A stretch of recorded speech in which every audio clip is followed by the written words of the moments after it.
Hi, my name is Leah Jacob, and today I'm discussing the dreaded drama triangle in healthcare.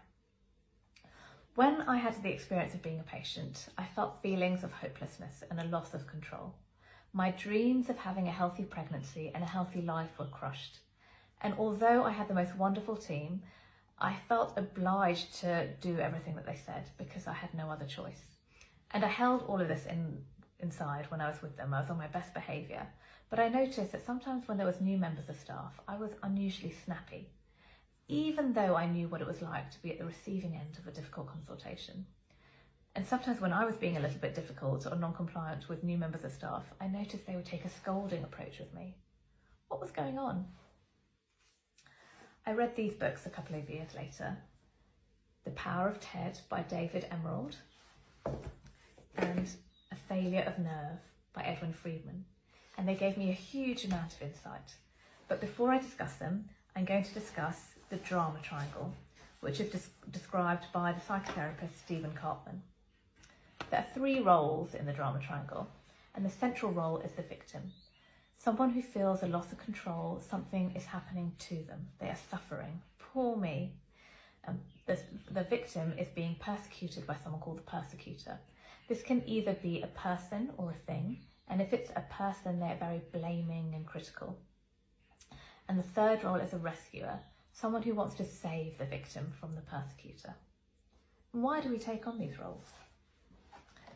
The victim is someone who has experienced a loss before, a crushed dream, and they've lost their self-esteem and they're looking outward for someone to bolster them.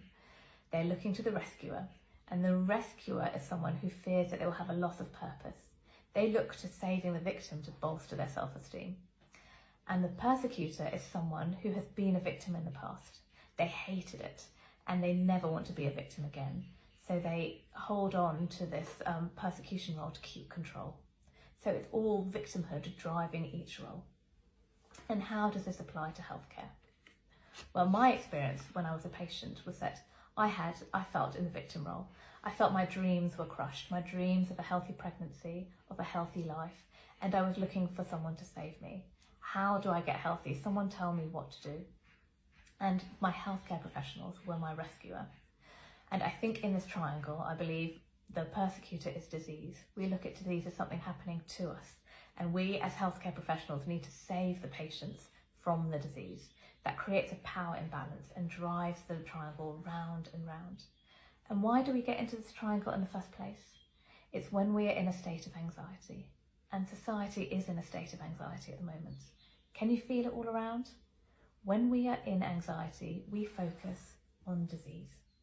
We focus on problems, and that drives us into this triangle.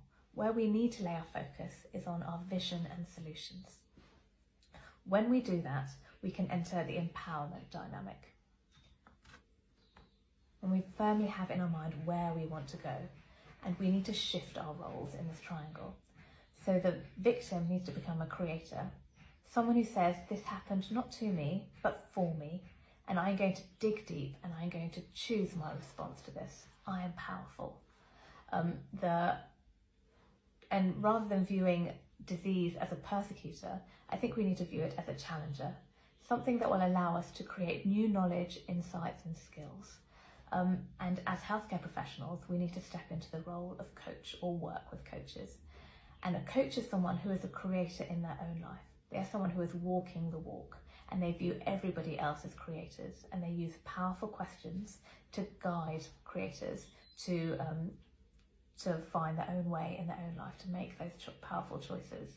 And the coach hands over responsibility. They leave responsibility with the creator to make those choices in their life. Something very interesting that I've noted is that only one person can take responsibility in either triangle.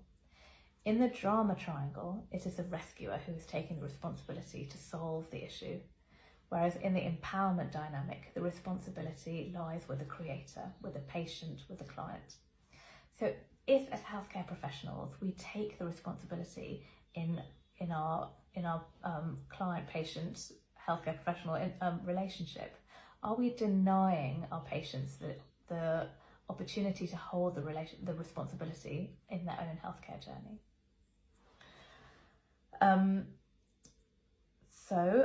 What does this all mean in reality? So I think for the diseases that we're facing in the 21st century, I believe we need to create a vision of where we want to go. Not focus on the problems in the disease, but focus on health. Where is it that we're trying to get? And then as healthcare professionals, we need to become coaches. We need to become creators in our own life and view our clients, our patients as creators, and view the challenges that we're facing as challengers, not persecutors, an opportunity to learn new knowledge and skills and develop insight. So I want to thank my coach, Carlin Reifenberg, whose unique insight and discussions has led to a lot of the content of this video and quite a lot to digest. But in the words of Ernest Shackleton, I believe it's in our nature to explore, to reach out into the unknown. Let's go. Live well and thrive.